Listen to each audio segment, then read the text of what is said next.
ஐயா திரு சாட்டை துரைமுருகன் அவர்கள் கேக்குறீங்க, சர்வதேச அங்கீகாரம் மிக அவசியம்னு. ஐயா நல்லா புரிஞ்சுக்கோங்க, இந்த சர்வதேச அங்கீகாரத்தில் பல படிகள் இருக்கு. அப்படின்னா இப்போ உங்களுக்கு பணம் கடனா வேணும்னா இன்டர்நேஷனல் மானிட்டரி ஃபண்ட் ஐஎம்எஃப்ல மெம்பரா இருக்கணும். ஐஎம்எஃப் உங்களை ஒரு நாடா ஏத்துக்கணும். ஐஎம்எஃப்ல நீங்க ஐஎம்எஃப் ஓட ரெகக்னிஷனும் மெம்பர்ஷிப்பும் வேணும். ஐஎம்எஃப் உங்களை ஒரு நாடாக அங்கீகரித்து அதோட உறுப்பு நாடாக சேர்த்துக் கொள்ள வேண்டும். இன்னொன்னு, ஆயுதங்கள் வேணும்னா எந்த நாட்டோட நீங்க ஆயுதங்கள் வாங்கணுமோ, எந்த நாடு உங்களுக்கு ஆயுதங்கள் கொடுக்கணுமோ அந்த நாடு உங்களை நாடா அங்கீகரிக்கணும், உங்களுக்கு ஆயுதங்கள் கொடுக்கணும். அதுக்காக தான் இந்த அங்கீகாரங்கள்லாம் தேவை. எனக்கு கடனும் தேவையில்லை, ஆயுதங்களும் தேவையில்லை.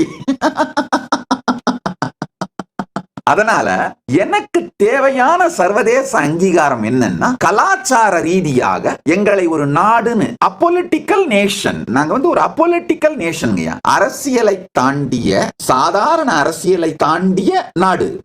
எந்த நாட்டுக்கும் காம்படிஷனாவோ பகையாகவோ போட்டியாகவோ உருவான நாடு அல்ல நாங்கள். We are here to complement all the nations, not compete with any nation.